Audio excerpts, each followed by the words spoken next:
તો વિચાર કરો, જ્યારે આપણને સરળતા અને સહજતાથી ગિરિરાજ બાબાના દર્શન થઈ રહ્યા છે તો આપણું કેટલું મોટું સૌભાગ્ય. કારણ કે એવો પણ સમય આવશે કલિયુગમાં જ્યારે ગિરિરાજજી ભૂતલ પર નહીં હોય ભૌતિક રૂપે. આપણે ત્યાં તો કહ્યું છે ને કે જ્યારે ઘટત ગિરિરાજ ને કલિયુગના લક્ષણોમાં કહ્યું, તો એ ગિરિરાજ બાબા આપણે કેટલા ભાગ્યશાળી છીએ કે એવા સમય ઉપર આ ભૂતલ પર છીએ કે જે સમયે શ્રીનાથજી આ નેત્રોથી દર્શન આપે છે, યમુનાજી આ નેત્રોથી દર્શન આપે છે, વલ્લભ કુલ રૂપે બિરાજમાન છે, ગિરિરાજ બાબા પ્રગટ રૂપે છે, અને ભાગવતની કથા આજે પણ ભૂતલ પર થઈ રહી છે. એવા ઉત્તમ સમયમાં આપણું જન્મ ભૂતલ પર થયો છે, એ આપણું સૌભાગ્ય. કલિયુગના અંતિમ ચરણમાં આ બધું લોપ થઈ જશે. ન કોઈ પૂછનાર હશે, ન કોઈ કહેનાર હશે. ગિરિરાજજીના એક કણના દર્શન કરવા માટે પણ લોકો લાલાયિત થઈ જશે. એવા સમય આવશે. આપણે તો ભાગ્યશાળી છે, આપણા હાથે દૂધ ચડાવીએ છીએ અને પરિક્રમા કરીએ. તો ગિરિરાજજીનું આવું મહાત્મ્ય ભૂતલ પર કહ્યું. એવા અન્ય કથાઓ પણ પુરાણોમાં ગિરિરાજજીના પ્રાગટ્યની વર્ણન કરવામાં આવી છે. પુલત્સ્ય મુનિને ત્યાં પ્રાગટ્ય થયું. પુલત્સ્ય મુનિ આવ્યા પરિક્રમા કરતા કરતા દ્રોણના પુત્ર રૂપે જન્મ થયો, અને ગોવર્ધનને જોઈને મનમાં ભાવ થયો કે આને તો કાશી લઈ જાઉં, અને કાશીમાં આની કંદરાઓમાં બેસીને મહાદેવજીની ઉપાસના કરી. આ જ્યારે ભાવ થયો, આવીને કહ્યું કે મારો આવો મનોરથ છે. દ્રોણને વિનંતી કરી તો કહ્યું, જો ગોવર્ધન આવવા તૈયાર હોય તો મને જરાય વાંધો નથી. અને ગોવર્ધનને કહ્યું કે, અને ગિરિરાજજીને પણ મનમાં હતું કે મારે તો વ્રજમાં જવું છે, અને આ માધ્યમ મળ્યું. જો વ્રજમાં આવવા માટે જે કાંઈ પણ નિમિત્ત બને ને, એને નિમિત્તને પકડી અને પહોંચી જવું વ્રજમાં. કારણ કે આ તો પ્રભુની લીલા ભૂમિ છે. એટલે જે પણ નિમિત્ત મળે કે બને યા બનાવી લેવું. એમ તો વ્રજમાં આવવા માટે કોઈ નિમિત્તની જરૂર નથી. અહીંયા તો ઠાકોરજીની કૃપા થાય અને કાંઈક એવો અવસર મળે એટલે પહોંચી જ જવું જોઈએ, મોકો ગોતી જ લેવું જોઈએ. અહીંયા ગોવર્ધને કહ્યું કે હું આવું તો ખરા, પણ એક શરત, એક વાર મને જ્યાં મૂકશો ત્યાંથી ઉભો નહીં થાવ. યોગ બળે પુલત્સ્ય મુનિ હાથમાં લીધા ગિરિરાજ બાબાને અને ચાલ્યા. ચાલતા ચાલતા કાશી તરફ જઈ રહ્યા છે. બ્રજમાં બ્રજમંડલ આવ્યું. પ્રસિદ્ધ કથા છે. બ્રજમંડલ આવ્યું ને ગિરિરાજજીને થયું કે મારે તો બ્રજમાં વાસ કરવાનો છે. વ્રજની લીલાનો એક હું ભાગ છું, અને મારા વગર વ્રજ પણ અધૂરું છે. ભલે ને મુનિ નારાજ થાય ને શ્રાપ આપશે ને, અને પ્રભુ પ્રગટ રૂપે ભૂતલ પર ન બિરાજતા હોય ત્યારે ભૂતલ પર રહીને કરવું પણ શું? અરે સેવા મળતી હોય ને તો શ્રાપ પણ આશીર્વાદ રૂપ છે. સેવાનું સુખ તો મળી રહેશે, ભલે ને શ્રાપ મળે. ભાર વધાર્યું પોતાનું ગિરિરાજ બાબાએ, અને એટલું બધું ભાર વધાર્યું કે ઋષિ ઉચકી ન શક્યા. ગિરિરાજ બાબાને પધરાવી દીધા અને પાછા નિત્યકર્મથી નિવૃત્ત થઈને પાછા ગિરિરાજજીને લેવા આવ્યા. ગિરિરાજજીએ કહ્યું કે અરે તમે વચને બંધાયેલા છો, એક વાર મને જ્યાં મૂકશો ત્યાંથી પછી હું ઊભો નહીં થયો. ઋષિને આવ્યો ક્રોધ. આવું હતું એમને બ્રજમાં ને મને માધ્યમ બનાવ્યો, મારી સાથે છલ કર્યું. જ્યાં હું તને શ્રાપ આપું છું, રોજ તું તલભર ઘટીશ. અને ગિરિરાજજીને શ્રાપ લાગ્યો તો શ્રાપ પણ આશીર્વાદ રૂપ છે. ચલો સખી સૌતન કે ઘર જઈએ, और मान घटे तो कहाँ घट जाइए, पिए के दर्शन पाइए.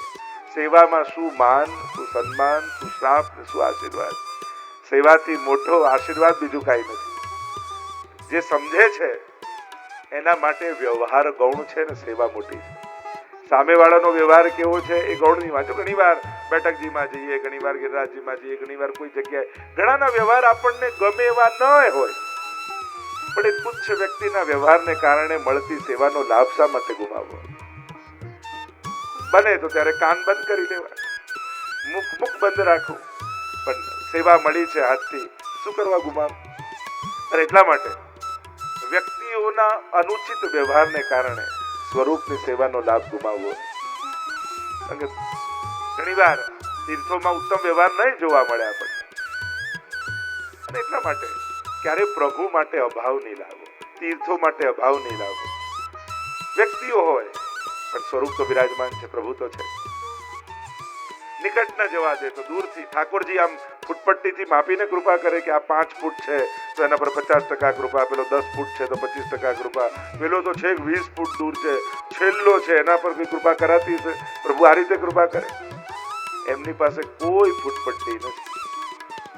બસ તમારો વિશુદ્ધ ભાવ જોઈ ઠાકોરજી તમારી નિકટ આવી જાય. ભક્ત વિરહ કાતર કરુણામય ડોલત પાછે લાગે. ઠાકોરજી તમને નિકટ બોલાવે છે તો શ્રીનાથજી રૂપે બોલાવે છે, પણ આ ગિરિરાજજી રૂપે દોડતા તમારી નિકટ આવી જશે. એ પણ ગિરિરાજજીનો સ્વભાવ છે, એ પણ શ્રીનાથજીનો સ્વભાવ છે. પ્રભુ બોલાવે છે, સામર્થ્યવાન હોય તો નિકટ પહોંચી શકે, ન અસમર્થતા દેખાય તો શ્રીનાથજી એની પાસે પહોંચી જાય. પણ ભક્તથી ઠાકોરજી દૂર રહી શકતા નથી, એ નિશ્ચિત વાત છે. श्याम लग्यो संग डोले री माई, श्याम लग्यो संग डोले और जित जाऊं उत पाछो ही आवे और बिना बुलायो बोले. तो पीछे आते ही है ठाकुर जी. તો આ બંને કથા છે, બોલાવવાની કથા છે અને દોડી જવાની કથા છે. ઠાકોરજી તો બંને લીલા કરે. વિરુદ્ધ ધર્માશ્રયતામાં પણ છે, કૃપા કરવામાં પણ. પહેલા કોશિશ કરશે, આવ આવ આવ આવ, પણ પ્રભુ ક્યાંથી આવું, આટલા બધા બંધન છે. ચલ તું ના આવી શકે ને તો હું તારી પાસે આવું છું. અને પ્રભુ કોઈ ને કોઈ રસ્તો ભક્ત પાસે પહોંચવાનો ગોતી જ લેતા હોય છે. જો એક સાધારણ જીવ અને ભગવાનનો ફરક એટલો જ છે, માણસ કારણો ગોતતો હોય છે કે કયું કારણ મળે ને આનાથી સંબંધ તોડી નાખું, અને પ્રભુ કારણ ગોતતા હોય છે કે એક નાનું કારણે મળે ને તો આની જોડે સંબંધ જોડી નાખું. પ્રભુ અને જીવમાં ફરક એટલો જ છે. એક નાનકડી વસ્તુને પણ નિમિત્ત બનાવીને ઠાકોરજી કૃપા કરી નાખે, અને માણસ નાનકડી વસ્તુને નિમિત્ત બનાવીને વર્ષોના સંબંધો તોડી નાખે. આ જીવ અને પ્રભુમાં ફરક છે. એટલે પ્રભુ ક્યારે કઈ વસ્તુનું કારણ બનાવી લે ને. આપણી જાતે એવી કથા આવે કે ગિરિરાજજીના શ્રીનાથજીના મંદિરની પાછળ એક પ્રેમી અને પ્રિયતમા બંને બેઠા હતા, અને પોતાની પ્રિયતમા માટે પેલો પાન બનાવતો હતો. એનો પ્રિયતમને ચૂનો લગાવતો હતો પાનમાં, અને આંગળીમાં ચૂનો વધ્યો તો મંદિરની દિવાલમાં એક તિરાડ હતી. તો એવું કે ચૂનો શું કરતો, તિરાડમાં ભરી તોય શ્રીનાથજી બાબાએ કૃપા કરી નાખી કે તે તો અમારી આટલી સેવા કરી, મારા મંદિર બાંધવાની, મારી તિરાડ ભરવાની. તો કથાઓ તો એવી પણ કે છે, અજાણે અધર્મી નાઈ ગયો તો એ માએ કર્યો ઉધાર. આ તો એવી વ્રજની લીલાઓ છે. આ વ્રજાધીપની વિશેષતા જ આ છે કે જીવે વિચાર્યું ન હોય અને ઠાકોરજી એને સેવા માની એના ઉપર કૃપા કરી લે. આ જ વ્રજાધીપની કૃપા છે. તો અહીંયા આ ગિરિરાજ બાબા પધાર્યા બ્રજમાં, શ્રાપ લાગ્યો, ઋષિ તો ગયા, પણ ગિરિરાજજીને પધારવું હતું બ્રજમાં, ને બ્રજમાં આવીને બિરાજ્યા. એ અનેકવિધ પ્રકારની કથાઓનું વર્ણન કરવામાં આવ્યું. ગિરિરાજ બાબા એ તો સાક્ષાત ભગવતી છે. આપણે તો ગુસાઈજીનો પ્રસંગ આવે છે ને કે પેલા વૈષ્ણવને પૂછ્યું કે સૌથી મોટું તીર્થ કયું, સૌથી મોટી નદી કઈ, સૌથી શ્રેષ્ઠ પર્વત કયો? વૈષ્ણવને કહ્યું કે ગુસાઈજી રાજી થશે, કહ્યું શ્રેષ્ઠ તીર્થ તો વ્રજ છે, શ્રેષ્ઠ નદી તો યમુનાજી છે, શ્રેષ્ઠ પર્વત તો ગિરિરાજજી છે. ત્યારે ગુસાઈજી નારાજ થયા, અરે મૂર્ખ, તું વ્રજને તીર્થ માને છે? શ્રેષ્ઠ તીર્થ તો પ્રયાગ છે, વ્રજ તો ઠાકોરજીનું ઘર છે. તું યમુનાજીને નદી માને છે? શ્રેષ્ઠ નદી તો ગંગાજી છે, યમુનાજી તો ઠાકોરજીના ચતુર્થ પ્રિયા છે. અરે શ્રેષ્ઠ પર્વત તો મેરુ પર્વત છે. તું ગિરિરાજજીને પર્વત માને છે? એ તો હરિદાસોમાં વર્રે છે, એના જેવું ભગવદી કોઈ નથી. આમ સ્વયં ગુસાઈજી એટલે જય ગોપાલ, આપણે ત્યાં એક અંતર્ગત સંપ્રદાય છે ને, ખાસ કરીને કંસારા વૈષ્ણવ ગોપાલલાલજીને વિશેષ રૂપે માનતા હોય. અને ગોપાલલાલજી આપણે ત્યાં ગુસાઈજીના પંચમ લાલજી રઘુનાથજીના લાલજી ગોપાલલાલજી, જે ગુસાઈજીના રઘુનાથજી પંચમ લાલજી થયા, એમના લાલજી ગોપાલલાલજી કહેવાય. એમને ગિરિરાજજીમાં અનન્ય આસક્તિ હતી, અને ગિરિરાજજીના સ્વરૂપની ગુણગાથા વિશેષ રૂપે ગાતા એકવાર વૈષ્ણવની સાથે ગિરિરાજજી પરથી પધારી રહ્યા હતા. અને જ્યારે જ્યારે ગિરિરાજજીનું વર્ણન કરે ત્યારે ગોપાલલાલજી વર્ણન કરે કે ગિરિરાજજી અતિ કોમળ, માખણ જેવા પણ કોમળ છે. અને વૈષ્ણવની સાથે ગિરિરાજજી પરથી પહેલે પાર જતા હતા, ગોદમાં વૈષ્ણવની ગોદમાં ગોપાલલાલજીના લાલજી ગોપેન્દ્રલાલજી બિરાજતા હતા. અને પેલો વૈષ્ણવ ગિરિરાજજીની શિલા ઉપર પગ મૂકતો જાય ત્યારે એના મનમાં પ્રશ્ન થયો કે જયરાજ, એક પ્રશ્ન કરું? આ પૂછો. પ્રશ્ન એ છે કે જ્યારે જ્યારે આ વર્ણન કરો છો ગિરિરાજ બાબાનું, ત્યારે એવા વર્ણન કરો કે તો અતિ કોમળ, માખણથી પણ કોમળ, પ્રભુ કરતા પણ કોમળ છે. કારણ કે કોઈની છાપ ક્યારે પડે, આપણા કરતા કોઈ કોમળ વસ્તુ હોય એના પર આપણી છાપ પડે ને. તો ઠાકોરજીના ચરણોના ચિહ્નોની છાપ જો ગિરિરાજજીમાં પડતી હોય તો ગિરિરાજજી ઠાકોરજી કરતા પણ કોમળ હોય તો જ પડે, નહીં તો છાપ ક્યાંથી પડી શકે? સ્વામીજીની કે ઠાકોરજીની છાપ પડે એનો અર્થ એ થયો કે ગિરિરાજ બાબા પ્રભુ કરતા પણ કોમળ. તો જ્યારે જ્યારે વર્ણન કરો છો ત્યારે આ વર્ણન કરો છો, અને હું તો પગ મૂકું છું તો મને તો શિલા જેવું લાગે, પથ્થર જેવું લાગે છે. તો કૃપાનાથ એ કોમળતાનો અનુભવ મને કરાવો ને. અને જ્યાં આટલું પ્રશ્ન એમણે કર્યો એટલામાં જ એમની ગોદમાં ગોપેન્દ્રજી હતા, એમણે શિલા ઉપર કૂદકો લગાવ્યો, અને કૂદકો લગાવ્યો ને કમર સુધી ઘૂસી ગયા શિલામાં, અને એને સાક્ષાત અનુભવ કરાવ્યો કે આ દેખાય છે શિલા, પણ આ તો માખણ કરતા એ કોમળ છે. એવા ગિરિરાજ બાબા બિરાજમાન, અને એને પ્રગટ નેત્રોથી ગિરિરાજ બાબાની કોમળતાનો અનુભવ કરાવ્યો. એવી એવી ગાથાઓ અને કથાઓ ગિરિરાજજી માટે પ્રસિદ્ધ છે. શ્રી ગિરિરાજ બાબા અનેક પ્રકારથી જે ચર્ચા આપણે કરી રહ્યા છીએ, તો પર્વત સ્વરૂપ, તો પર્વત સ્વરૂપે આ રીતે ભૂતલ પર બનાવે. બીજું સ્વરૂપ ગિરિરાજ બાબાનું જે આપણે ચર્ચા કરી રહ્યા છે, દેવ સ્વરૂપ. ત્રીજું ભગવત સ્વરૂપ, સાક્ષાત પ્રભુ સ્વરૂપ, અને ચોથા ભગવદી સ્વરૂપ. તો પર્વત સ્વરૂપે ગિરિરાજ બાબા આ રીતે શિલા રૂપે 7 કોષમાં બિરાજમાન થયા. ગિરિરાજ બાબાની 7 કોષની પરિક્રમા, અને ગિરિરાજ બાબામાં હાલમાં 3 શિખર, એટલે કે 3 સ્થાનની મહત્તા ગિરિરાજજીમાં. શિખર, કંદરા એટલે કે કંદરાની ભીતરનો વૈભવ, લીલા, આખું લીલા પરિકર. ગિરિરાજજીને આપણું ગોલોક ધામ આકાશમાં ક્યાંય બીજે નથી.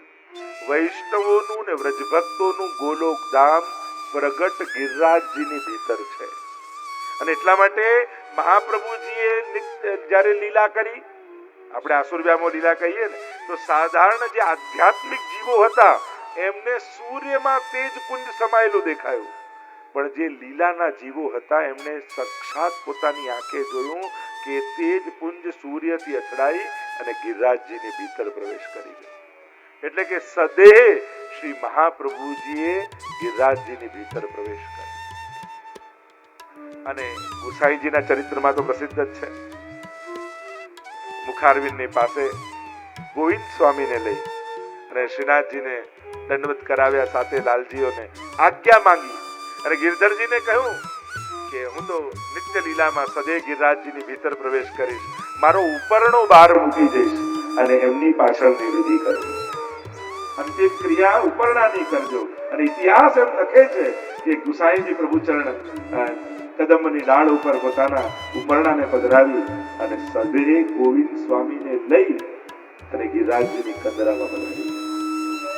કારણ કે આપણું પ્રગટ ગોલોક ધામ ગિરિરાજજીની ભીતર, જ્યાં આજે પણ અખંડ ભગવત લીલા ચાલે. એની ચર્ચા આપણે આગળ કરીશું, એના વૈભવ કેવી લીલાઓ ચાલી રહી. તો ગિરિરાજજીના 3 શિખર છે. આદિ શિખર, મધ્ય શિખર અથવા દેવ શિખર, અને ત્રીજું બ્રહ્મ શિખર. આ 3 શિખર પ્રસિદ્ધ છે.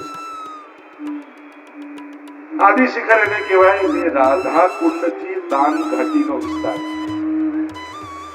અને રાધા કુંડથી દાન ઘાટીના વિસ્તારમાં જો ગિરિરાજજીની ભીતર ઠાકોરજીએ લીલા કરી ગિરિરાજજીની તરેટીમાં, પણ સારસ્વત કલ્પમાં ક્યાં કરી, આજે ક્યાં લીલા ચાલી રહી છે, અને ભવિષ્યમાં ક્યાં લીલા થશે, આ 3 શિખર નિર્ધારિત કરે. તો આદિ શિખર એટલે કે રાધા કુંડથી દાન ઘાટીનો જેટલો વિસ્તાર છે, સારસ્વત કલ્પમાં ઠાકોરજીએ ત્યાં લીલાઓ કરી, ત્યાં ગિરિરાજજીની તરેટીમાં. આ દેવ શિખર જેને મધ્ય શિખર કહીએ છીએ, એ છે ગોવર્ધનથી સુરભી કુંડ સુધીનો વિસ્તાર, કે જ્યાં આજે લીલા થઈ રહી છે.